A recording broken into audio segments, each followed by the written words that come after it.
Hi, everyone, and welcome. Today, we're going to cover looking for a job in Canada, and I get this question a lot. So, today, we're going to cover the basics. My name is Tatiana Vasilyeva. I'm a regulated Canadian immigration consultant at Imifix Canada. Let's get started. Today, we will cover looking for a job to apply for a work permit, looking for a job to apply for a permanent residence, which is a completely different thing, and we'll also talk about technicalities of looking for a job in Canada. Here is a typical question that I get on Instagram, and I usually respond to questions there, but I thought that this question requires a longer conversation. So let's take a look at the question. I'm here as a visitor, but I really enjoy the country and I would like to stay and live here, meaning in Canada. So I need a job that will allow me to apply for a work permit, and I wanted to know if you could help me with that. So to be fair, where I would begin with, I would ask the applicant, let's call him John. I would ask John if he would like to stay in Canada permanently or temporarily for a couple of years. So if he would like to stay permanently, I would assess his background information to see if he already qualifies for one of the immigration programs. And maybe he doesn't even need to look for an employer, which would make his life much easier and more predictable. But if he would like to stay in Canada for a couple of years and work, here are a couple of things, some basics that John would need to know. Okay, we will now talk about looking for a job to apply for a work permit. And there are two major groups of work permits. LMIA-based employer-specific work permits. Employer-specific means that you can only work for one employer. And LMIA exempt employer-specific or open work permits. And an open work permit means that you can work for any employer in Canada. So what is this LMIA? LMIA stands for Labor Market Impact Assessment, and it is a document that may be required for an employer to hire a foreign national. LMIAs are not processed by IRCC. They are processed by a separate government agency called Education and Social Development Canada. If you get a positive LMIA, it confirms that there is no permanent resident or Canadian citizen available for this job. And to confirm that, even to submit an application, an employer has to go through quite a complex process. So first of all, they will need to pay a fee for an employee to apply for a labor market impact assessment for them, and the fee is $1,000 unless exempt. There are also recruitment requirements, and one of them is that the employer has to advertise the position for at least 4 consecutive weeks. Not only do they have to advertise the position, they have to process all resumes that come their way, especially if they are from Canadian citizens and permanent residents.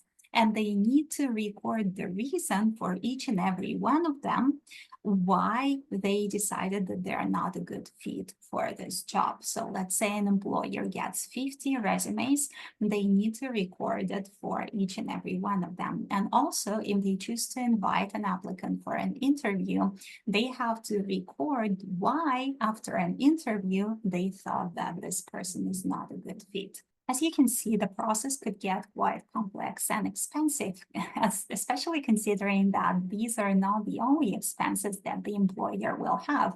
They need to advertise the position and pay the advertisement fees.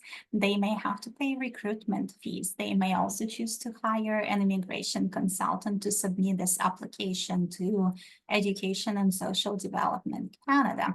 So the expenses to apply for an LMIA for just one employee could easily add up to $5,000. And since it's a complex and expensive process, not all employers are willing to support foreign nationals to apply for an LMIA to then apply for a work permit.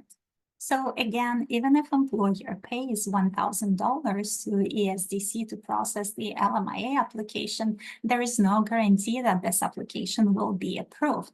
If it is approved, you will need this document to apply for a work permit, and IRCC could refuse a work permit. So they are under no obligation to approve a work permit if there is a positive LMIA. So there are many steps in this process of which you have no control. But if everything goes well, then you can get a work permit, and that is going to be an employer-specific LMIA-based work permit.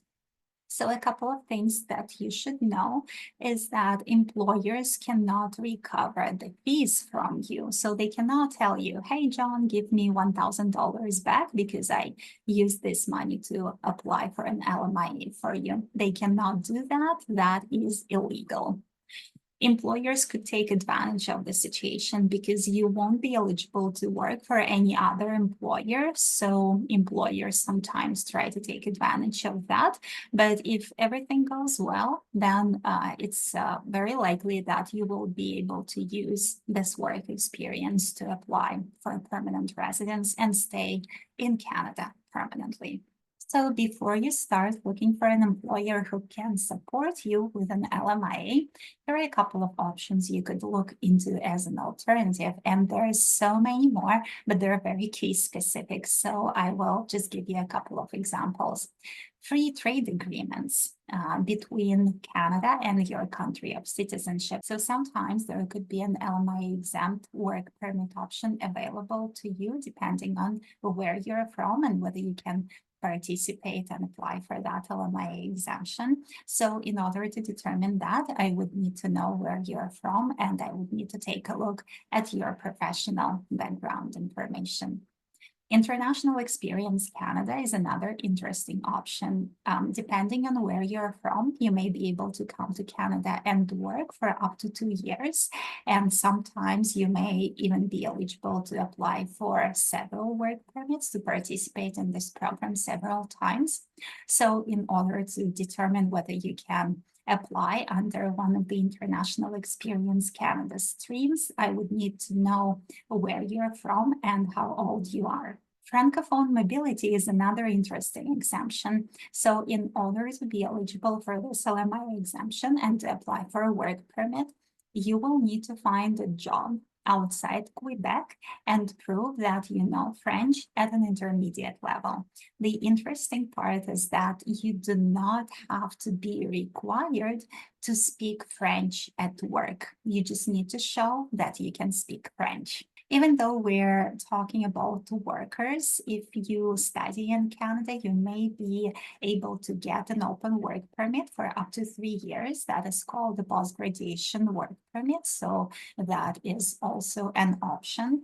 And in many cases, when a principal applicant applies for a work permit, or if they, in some cases, when they apply for a study permit, their spouse could come with them to Canada and work, and they could be gaining Canadian work experience that would allow them to become a principal applicant in the PR application. So if you're coming with a spouse, you may be able to double or triple your immigration chances. Okay, so when you are applying for a work permit, you're coming to Canada as a temporary resident. No PR is guaranteed for you, right?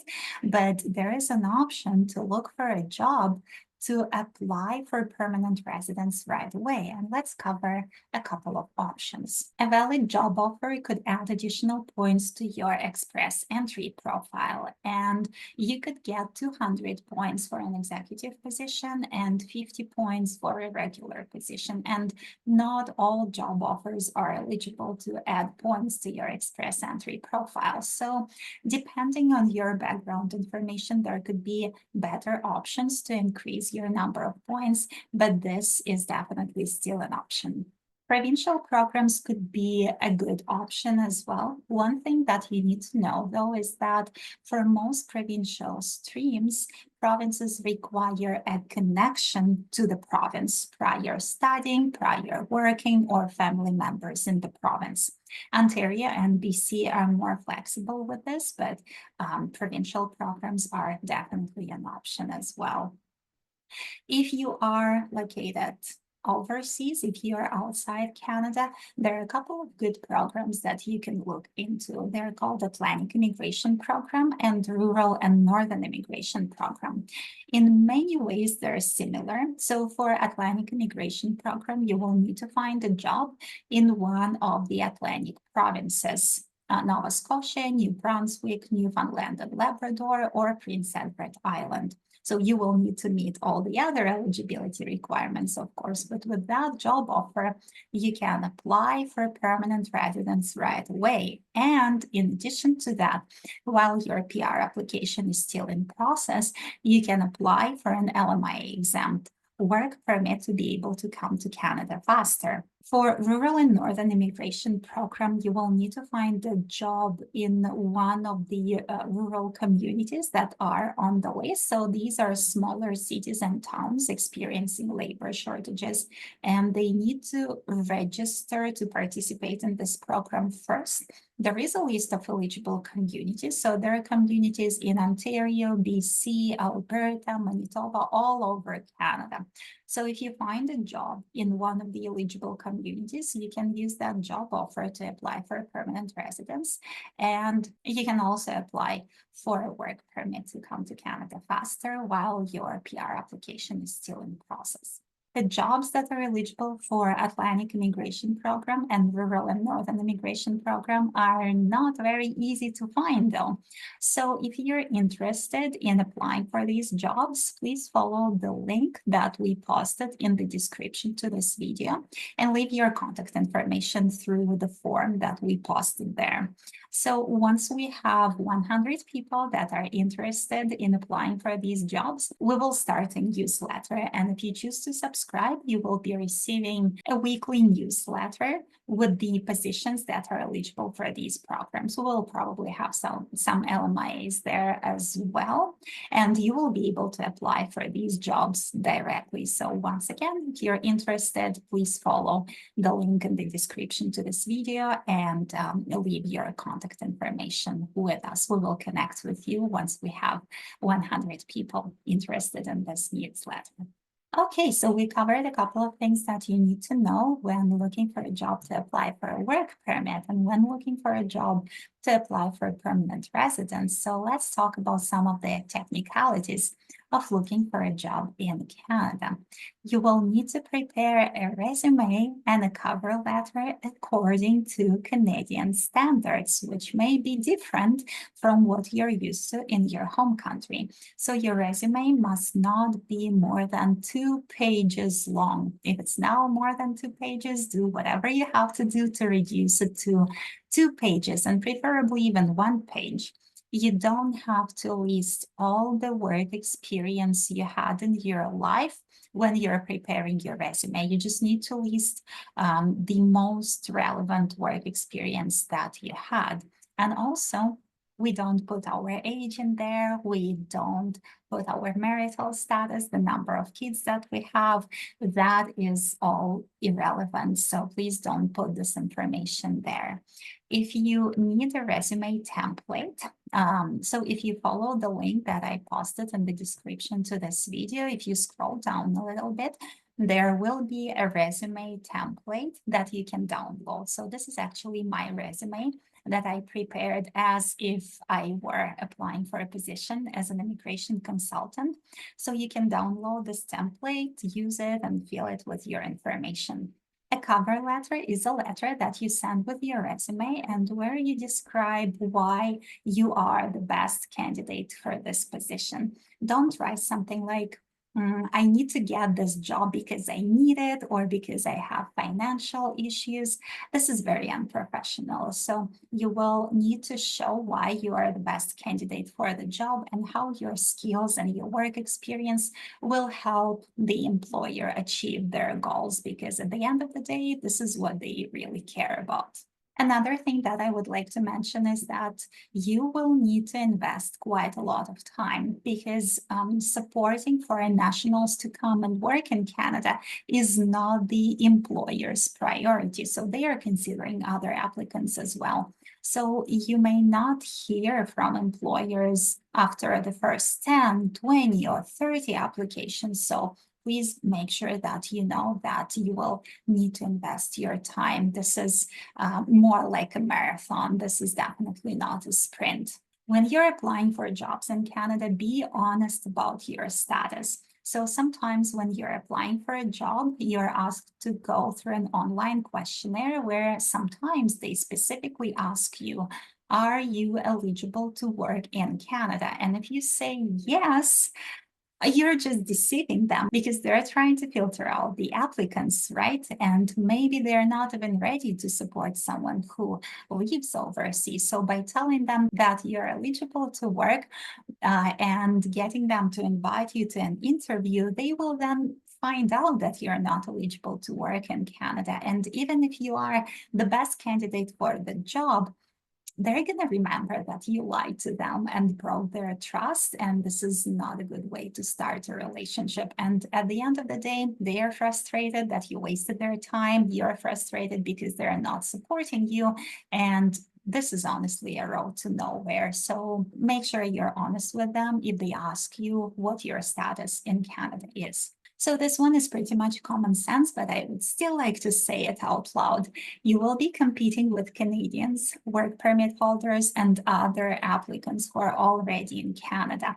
And the employer's motivation and to fill the position as quickly as possible, because for some of the positions they would like a candidate to start in 4 or 6 weeks, and it's going to be more challenging with an applicant from overseas. They would have to wait longer for them. So again, not every employer is willing to support someone who is applying from overseas, but sometimes they are. So I'm not trying to say that it's impossible to find a job if you are overseas. I would just like to bring your attention to certain factors that are outside of your control and mention that you will need to manage your expectations and invest time in this if you would like to achieve a result here. All right, let's go over a couple of frequently asked questions. So, and the first one is, can you find a job for me? I get this quite often, and the answer is no. This is your part. Applying for a job, going through the interview process, making sure that the employer knows that you're the best fit for the job. This is your part. What we can do, we can send you a list through the newsletter, a list of job opportunities that may be eligible for either an LMIA or Atlantic Immigration Program or Rural and Northern Immigration Program, but it would be your job to apply for those positions whenever you qualify. We will be more than happy to guide you through all the immigration related technicalities and sort of guide your search, right? Depending on which option is the best for you. Is it better for you to apply for a work permit? Is it better for you? And is it your final goal to apply for permanent residence? So this is something we can definitely do, but you will need to be the one applying for jobs. Do I need to show proof of language proficiency? So for permanent residence applications, always, yes, definitely. For work permit applications, it depends. So for the Francophone mobility stream, you will need to show proof of language proficiency in French. For other work permit applications, it depends, but the officer needs to make sure that you're able to perform daily duties, and that includes communication and understanding the tasks. So if you cannot provide proof of language proficiency in the form of IELTS or CELPIP, what else can you submit to prove that you know the language, one of the official Canadian languages, at a level that will allow you to perform your daily tasks? Does getting a job guarantee that you will become a permanent resident? So when you're applying for a work permit, you're coming to Canada temporarily, right? And to be able to stay in Canada permanently, you will need to meet the requirements of one of the permanent residence programs. And if you're looking for a job to apply, for example, for Atlantic Immigration Program or Rural and Northern Immigration Program, getting a job is not the only requirement that you need to meet. So we will just need to make sure that you meet all the other requirements, but we will be more than happy to guide you through all the immigration technicalities. Okay, thank you very much for your attention. I hope that you found this information useful. If you have any questions about coming to Canada, you can send us a message through our Instagram account at Imifix Canada in one word. If you would like to assess your immigration options, you can visit our website, imifix.ca/en, and fill out a form to assess your immigration options. And let me know in the comments if you found this information useful, if you learned anything new, or if you would like me to record a video on some other topics such as, I don't know, static permits or express entry or anything that comes to your mind. Thanks again and looking forward to connecting with you. Bye.